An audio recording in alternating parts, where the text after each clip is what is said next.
Yeah. What's good, man? What's good, everybody? How's everybody doing? I think my dog is going fucking crazy right now. What's up, man? What's good? What's good? What's good? Welcome, man. Welcome. Yeah. Welcome, man. Welcome. Why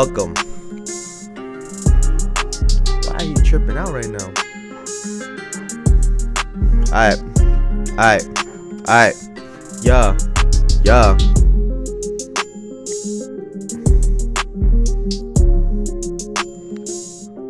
Man, thank you guys, man. I appreciate y'all as always. And welcome to another episode of the Jayson Estrera Show, where we talk about basketball, sports, and any topic that comes our way as accurate as possible. Now, today, we are going to be getting into whether or not Ben Simmons is back. It's that time of the year. I've been saying it. We're at the time of the season, the summer, where we get all of the hoop mixtapes, all of the summer runs, and along with that is 99 overall GOAT level Ben Simmons, right? He's usually a part of that run. He's making his yearly round as always. We're also going to talk about Shaq and Rudy Gobert on their continued beef. It just will not fucking end. Their beef stretches as long as the eyes can see. Ayo. But yeah, that has not stopped. Before we get into any of that though, I should have said something earlier this week, but rest in peace to James Earl Jones. For y'all don't know, Darth Vader, his voice was James Earl Jones. Darth Vader is a Star Wars massive part of my life, if I'm being honest. So rest in peace, and we've been losing a lot of folks, y'all. There was a piece of content the other day about, forget which college team it is, and everybody talking to their parents. I got to do a better job of this, but talk to y'all parents, your family members. It gets tough. It gets tough. So, make sure you're checking in with everybody, all your loved ones. Yeah, always tap in, man. Don't ever forget about that. Now, let's get into some other news right now. And let's start with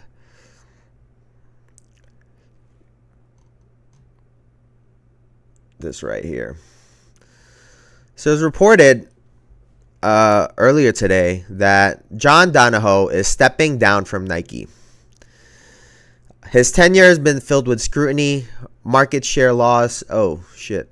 I thought I had it over here. Sorry. All right, here we go. Sorry. Filled with scrutiny, market share loss, and frustrations, even lawsuits from shareholders. Donahoe took over as CEO of Nike in January 2020, bringing with him a background in technology leadership from companies like ServiceNow and eBay. However, despite his strong focus on digital transformation and innovation, Nike has faced challenges in maintaining its dominant market share during this time. Under Donahoe's leadership, Nike continued its push towards a direct-to-consumer model, emphasizing e-commerce and digital sales. This approach was especially crucial during the COVID-19 pandemic as physical stores were forced to close. Everyone was forced to close. It wasn't... They didn't make a push to go towards direct to consumer. Everyone was fucking forced to do it. Whatever. And by the way, they've been doing sneaker drops since like before 2010. Like, all right, whatever. While digital sales surge, Nike's overall market share has seen some decline. Primarily due to rising competition from companies like Adidas and newer, more agile brands such as Hoka and Salomon. These competitors have made significant strides in the athletic apparel and footwear space, specifically running, which is what I was gonna say. This was more so about. We'll talk about that in a second. Moreover, supply chain disruptions during the pandemic further impacted Nike's ability to meet demand, resulting in lost sales and missed opportunities. Despite Donahoe's efforts to streamline operations and focus on digital growth, these issues have contributed to a dip in Nike's market share, particularly in key segments like footwear. In addition, Nike has faced growing competition from emerging brands. Straight dumpster juice.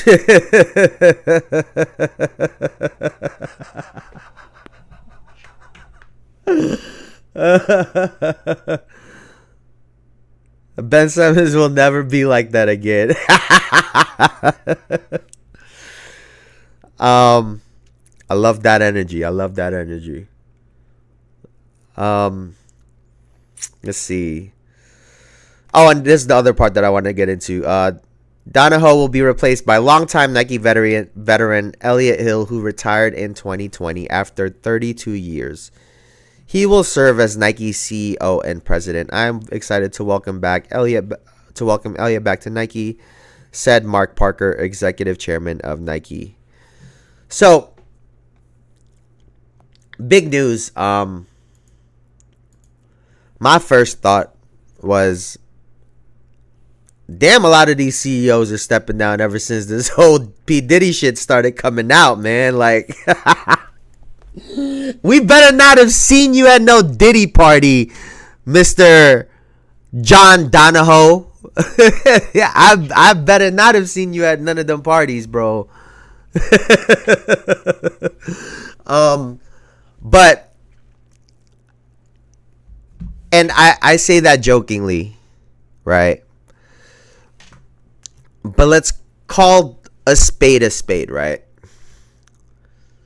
The running thing makes sense, right? If you've watched, I've gotten into it in the last 2-3 years. It's been a massive thing, especially since COVID. Everybody started picking up running. And for the most part, Nike has not invested a ton of money in that space, right? And so these other brands cutting into this large lead that Nike had through their sector that they haven't prioritized makes sense, right? To blame that on John Donahoe, to me, is a little odd, right? Now, the other part of this for me is the fact that I guess if it was his decision, because if we're being honest, they've been flooding the market with sneakers for. John Donahoe does sound like he up to no good, dog. I mean, look at his face. Let's take a look at this shit right here. Do this, like, if you got kids, tell them to stay the fuck away. Excuse me. But like I said, to pin on him this transition that everyone has had to make, a lot of companies and businesses have failed, right? And maybe a part of it is some of the signings. I don't know who spearheads a lot of these things, the oversight. But even in the NBA space, right, there isn't a clear-cut athlete that comes after LeBron and Kevin Durant in Nike. There isn't a clear-cut athlete. There's some guys like a Ja Morant, but if you think about all of these other guys, Anthony Edwards is on Adidas. Luka Doncic, Jason Tatum, Zion Williamson, and Paolo Banchero, all four players who, in my opinion, can be a top 10 player, top 10, 15 player, and make a play at that, you know, at, you know, being one of the best players in the league. They're all Jordan brand athletes. So Nike is kind of, in a weird way, they've kind of been declining. They've had to rely on, if we're being honest, they've had to rely on Jordan retros and Kobe retros to keep relevant, because some of these other brands have been doing a great job of innovating. And it seems like they're falling behind a little bit. So curious to see what happens with Nike moving forward. If they change up their strategy, the way they sell stuff, if they go back to more limited releases, less drops. I think scaling back should probably be their first thing. But that remains to be seen, right? So we'll see what happens with that. Now, like I've talked about before, this happens every single year. But NBA trainer Chris Brickley had this to say about Ben Simmons. Ben Simmons is back to playing all-star talent level basketball, big season loading. First and foremost, the first time I read this, I thought I was going to have a fucking stroke. Is back to playing all-star talent level basketball. Bro, what the fuck? I don't know if there's a video here, but like I said, we're at this part of the year where, you know, we get the Ben Simmons is back conversation up and running again. And for a lot of years, man, I'm not going to lie to you, I was on his side. Right? In a business of basketball that's so ruthless when it comes to the teams, I was all up for a player that stuck it to them and got their bread. And the other part in that is when it comes to just purely basketball, when you assess Ben Simmons and the stuff that he did well, I'm not going to say does well, and his attributes, his physical attributes, I was like, yeah, this guy's really good, right?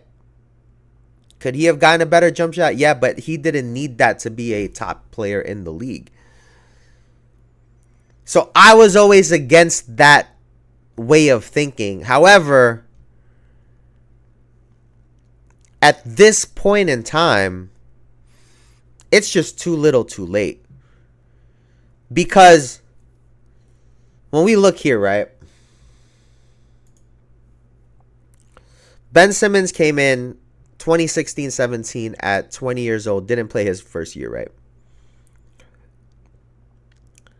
2023-24, he was 27 years old. Now, at 27 years old, for the last, call it 3 years, we've been saying that this guy is going to be back. For the last 3 seasons.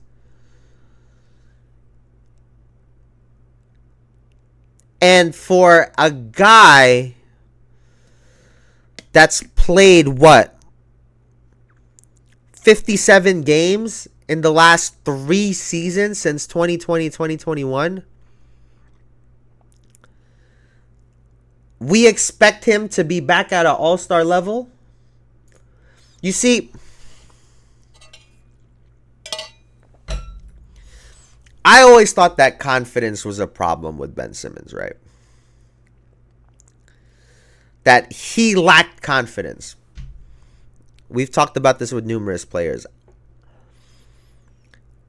Being confident can overcome a lot of things. You can also be overconfident, but having confidence can do a lot for a player, an athlete, and a person, period, right?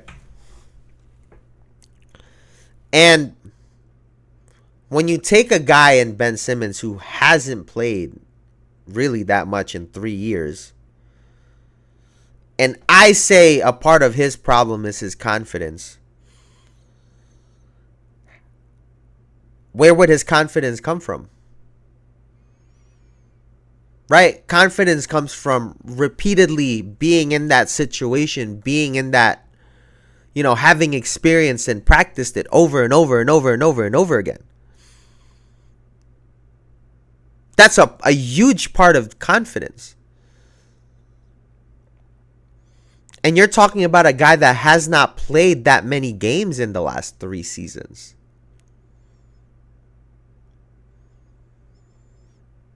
And when you take someone like him, who was so reliant on his physical attributes, his speed, his quickness, his jumping ability, you now take a guy that's had how many injuries, back injuries, numerous injuries, and he is now 3 years older, 4 years older from his all-star defensive player of the year candidate level. So how can we expect him to be that same person? He hasn't had enough games under his belt. Confidence has to still be shot. Oh, and he's older.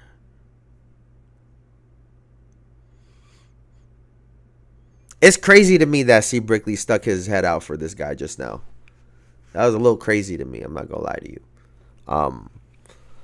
Because at the end of the day, right, C. Brickley has made a career off of this, and he didn't need a Ben Simmons stamp for anything. And so I thought that was just a little ironic. But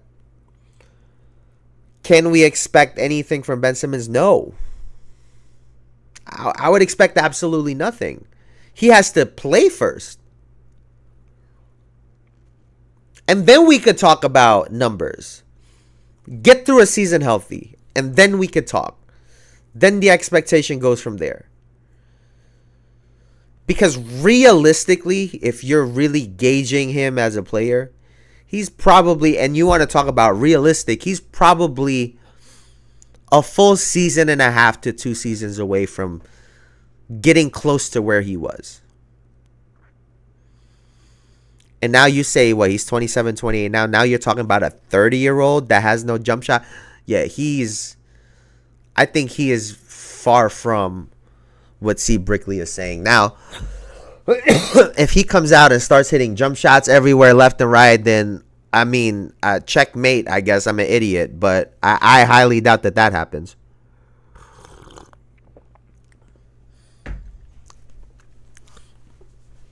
And so, to go from one spectrum of toughness to another, right? Jimmy Butler has been a hot topic because of the fact that he could potentially walk at the end of this season from the Miami Heat, right? And so trade talks, so on and so forth. One of the new rumors, which is obviously just the rumor, is he could go to the San Antonio Spurs. He can go here. He can go there. At this point, I don't even think it really matters anymore. But when assessing Jimmy Butler, what is his true value at this point? Now, for starters, right,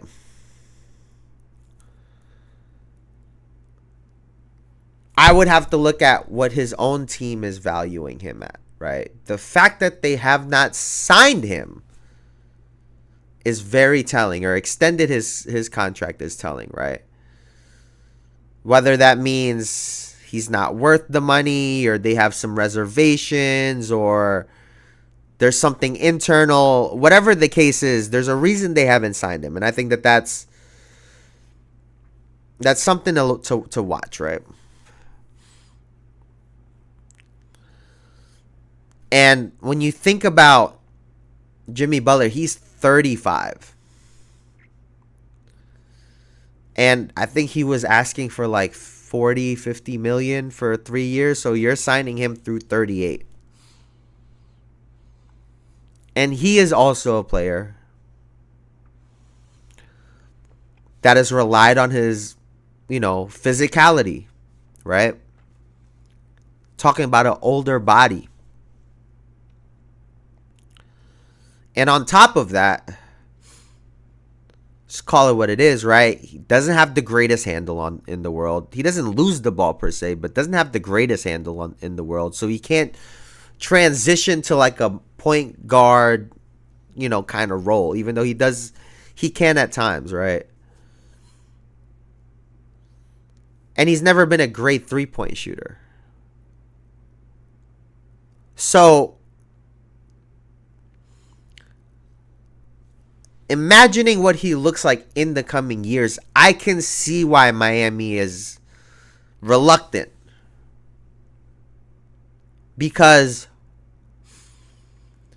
when trying to get Jimmy Butler, because I know he's been rumored with like the Golden State Warriors too, he would need to be in a situation, in my opinion, where he's surrounded by shooters. So he can kind of do his thing. But also, he can't be your number one option type of guy. He can close for you, but he's not the 25, 28, 30 point per game scorer for you on a championship team that a lot of these teams require nowadays, right? He's at like 22, 23, 24. There's a difference, unfortunately, right?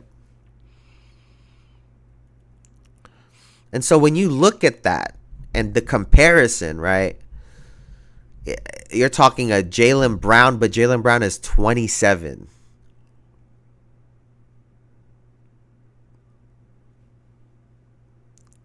And now an NBA champion as well. And I get Jimmy Butler has provided us some really great moments. He's a really, really good to great player. But when it comes to signing him in a contract at this point in his career at like 50 million, damn near, it's tough. And I can see why these teams are reluctant on that. Now, will there be a trade where he's in a situation that's ideal? I think that's going to be the tough part. But I feel like, especially right now, it will be tough to invest all of that money into a Jimmy Butler. I'm just being honest. And so, to go from one of the best wing players to another, what do we think about the Sacramento Kings and DeMar DeRozan? Bring the house down! Young Keegan Murray! With the verticality, the rip and run, finding Malik, reverse, count! This again too, a little heat check possibly. Bounce pass, dime time! Malik! Back door and punch! Fox! Those people that are just like the genetic anomaly, right? And I think De'Aaron falls into that category. Murray! Magic! In the score, and Monk is doing that, but he's What a also move. a better passer. What a and he's a better pass. defender. Right on cue. 3 seconds to go. Fox over James. Good from 3 with 6/10 of a second. Malik Monk got Oh! So when you look at this particular team, right? And I don't even really want to have this conversation. I'll keep it a buck with you. Because I think DeMar is phenomenal. I think he's a hell of a player. His footwork, his midi. I love his game. I do question, though, whether or not where he likes to play and set up could potentially get in the way of some of the free-flowing offense that Sacramento has. With Sabonis trying to make plays, they like to make plays at the elbows, which is kind of where DeMar likes to get to in his spots, right? And when you stick him in the corner, because you're trying to have a two-man game and you're trying to spread the floor out with Fox and Sabonis or Monk and Sabonis, will he knock down those shots? Or will he be a cutting? How are they going to use him, right? Because what would really have to happen is he would have to really choose his spots and kind of let these guys run the flow of the game. And I've been saying this about a lot of guys lately, right?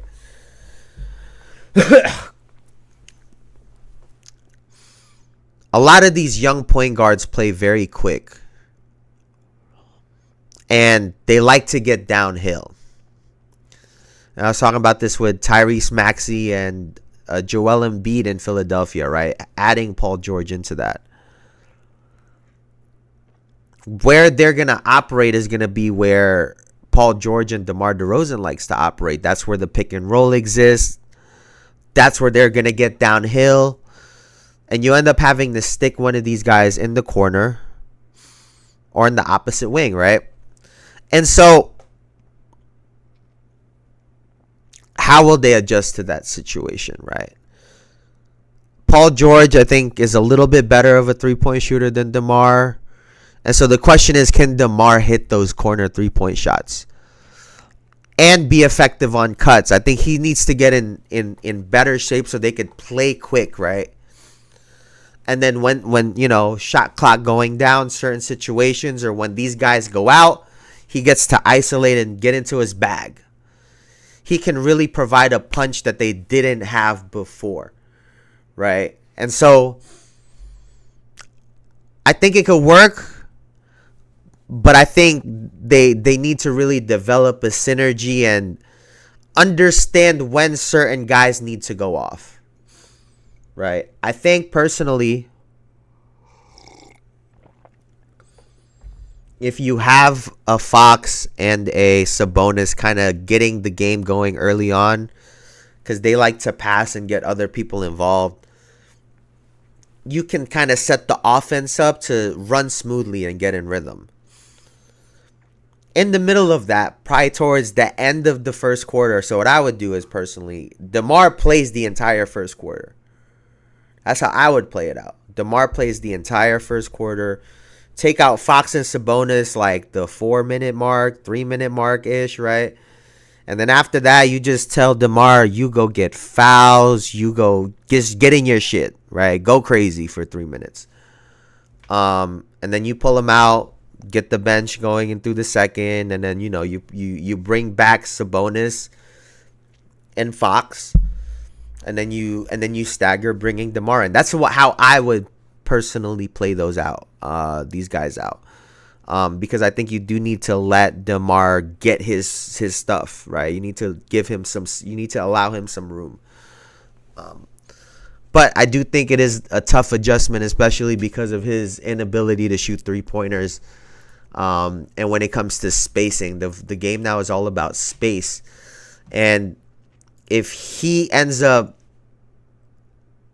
crowding up the lane because this guy is sagging off of him, making driving lanes smaller for De'Aaron Fox and Sabonis, that could make it tough. Because he's going to get his 20+ and you can't take him off of the floor, right? So just something to look out for, man. Something to look out for. I'm really curious as to how this team is going to mesh together. So that's something I'm very looking forward to. Now, we got some more beef, man. We got some more AO. So let's take a look at this. Finances and accomplishments. I get the entertainment part, but unlike other folks, you don't need that stuff to stay relevant. When I made the comments about Rudy Gobert, people think it's personal. Yeah, it is personal. For guys like David Robinson, who only made $116 million. Fabulous player, Hall of Famer. Kareem, most he ever made was $3 million. Patrick Ewing, 112 million. Alonzo Moore, how much Alonzo make in his career? Did he make 100 million? I don't know if That's what I'm saying. Bill Russell, 100,000. Kevin McHale, 14 million. So when I talk about big men and the way they play, just play hard, man. You making 250. Play hard. That's all I'm saying. Ben Simmons, you making 50 million this year. Play hard. I'm looking at these camera guys here who working at they don't get to see a million. You the game up and you gonna fuck up this thing of ours. The thing that people like Jordan and Dr. J paved the way for me to make 100 million. I paved the way for y'all. You making 200 million. Play hard. That's all I ask for.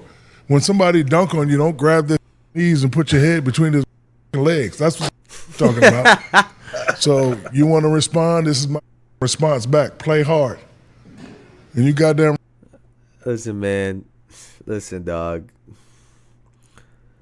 There is no beating Shaq.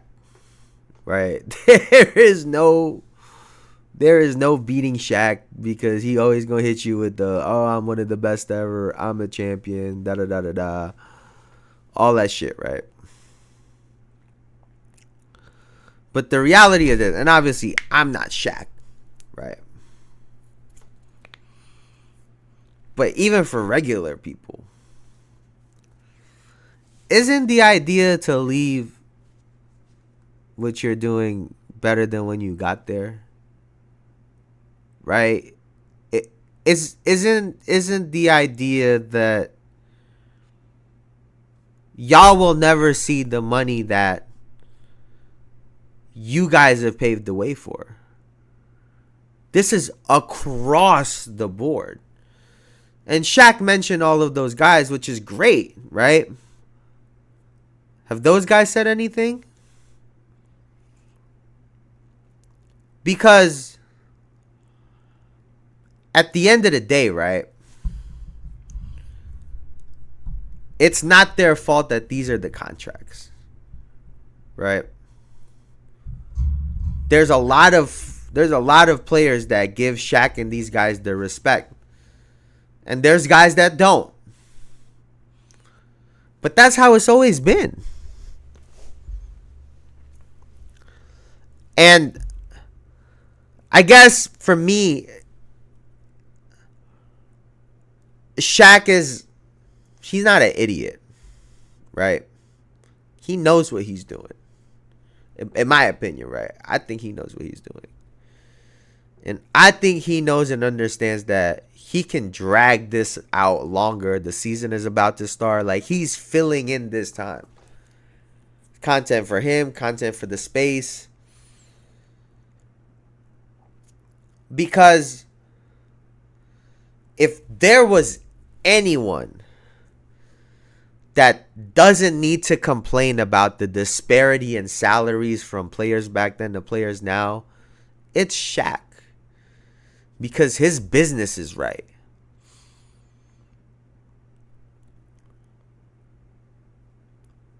That's the whole idea, right? Because back then, they were making life-changing. $100 million back then was insane. They were still having bottle service. Shaq still had all the cars. Like, we're not going to pretend like Shaq wasn't making a lot of money for his time. But we just had this conversation yesterday. He invested his money. He knew what to do with his money. And so he's able to have a career after basketball. So he really isn't the person to have this beef, right? Typically, the people that have this beef are the guys that can't make a dime after their NBA career because they didn't set themselves up to have that. I.e., Adrian Peterson, like we spoke about yesterday, owes $12 million. Made $100 million in his career. And so,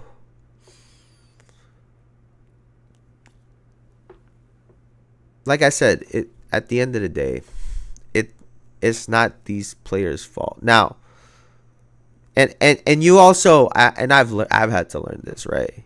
You can't control how somebody else feels. Is that not a form of entitlement as well too? That you feel like these players owe you something when you should have been just trying to pave the way out of the goodness of your heart? Or maybe that's just me being in fantasy land. Isn't the point of people putting people on and giving out free game and knowledge and giving people opportunities is because you're just doing it just to help people, not because you think you deserve or need something in return? What they now do with that is up to them.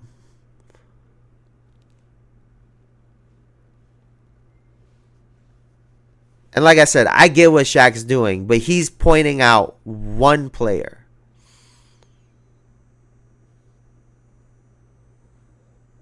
One play, and I'll be honest, it's not even that Rudy Gobert don't play hard. I just don't think he's as good as people think he is, and that's a totally different conversation altogether. But like I said, it's the middle of the summer. There's no news, and not only is there no news, but this will carry itself through the year, because knowing Shaq, he's going to keep poking at this. So this is going to be a topic to watch out for during the season, especially off of the Draymond thing last year with Gobert.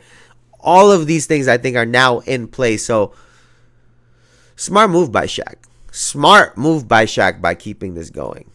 Because like I said, there will always be sides to it, and it'll always cause this debate between the older generation and the younger generation. But like I said, I don't totally agree with what Shaq said right there. Now,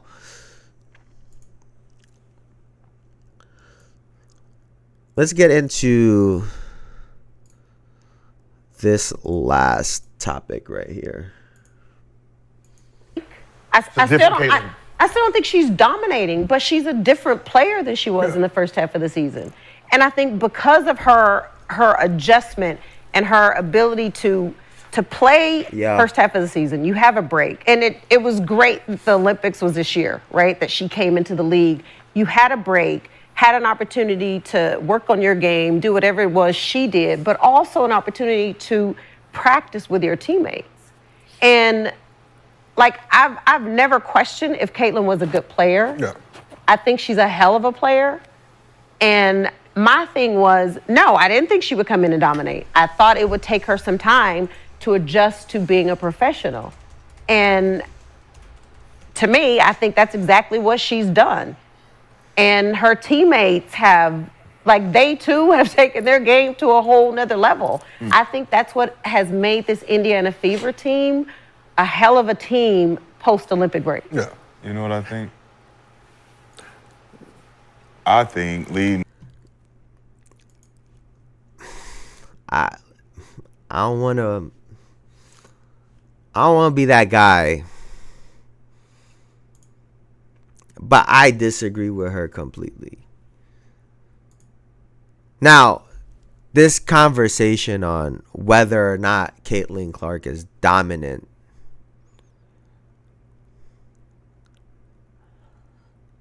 I'll be honest with you. I think I didn't think I needed to talk about it because I didn't think it was a conversation, but clearly it is, right? So let's do it like this first, right? Let's take a look at the stats from past MVPs in the WNBA, right?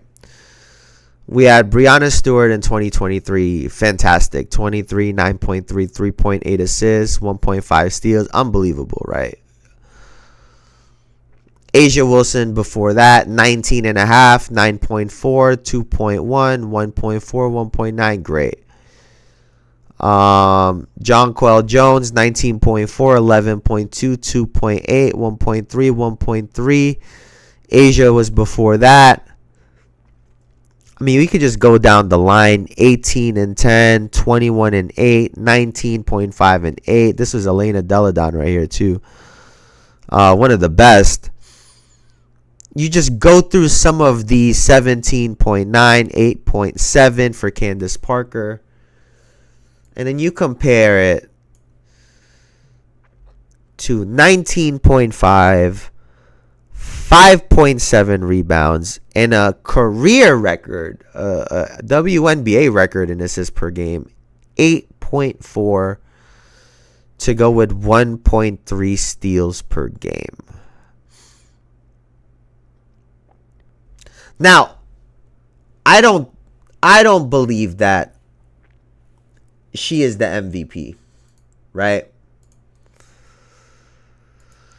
But to say that she's not dominant, I think is silly. Any way you slice it. We just compared her numbers to past MVPs. Her numbers are comparable, right? Don't let this one singular year from Asia Wilson skew your way of looking at this, because she upped her points per game like by 7 or 6 or some shit. Something crazy. So don't let her astronomical numbers skew the fact that Caitin Clark has also been dominant.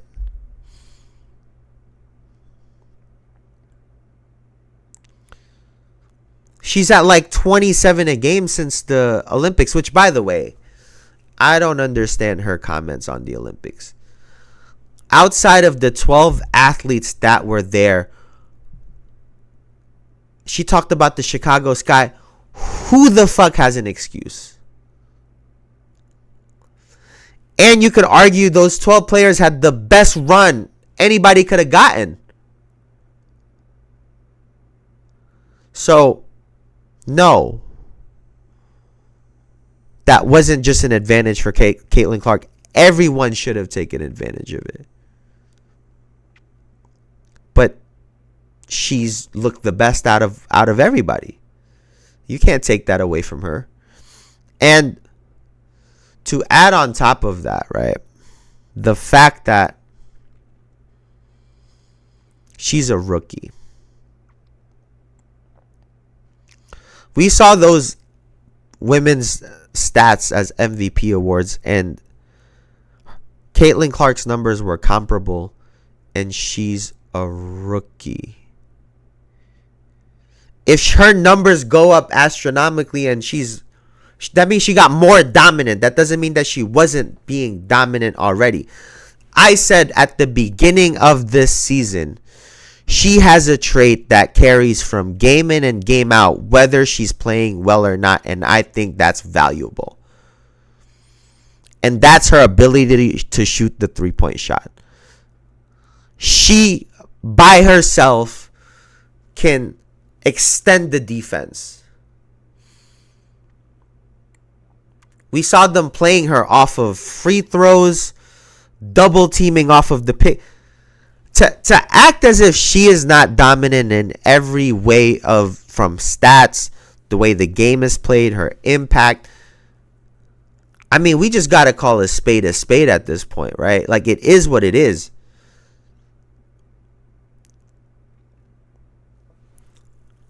I don't even want to get into the people were comparing Cheryl Swoop's numbers to Caitlin's, and I don't even want to get into all of that. She was like 18.6, 3.6 rebounds, 4.3 assists with 2 steals.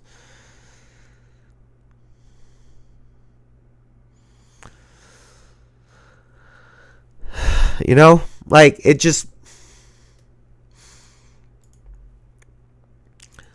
it sometimes does feel like, you know, some part of the media have this thing out against her. Maybe we've just kind of forgot. Maybe it's always been like this, like with LeBron and all of them. But you just gotta accept it.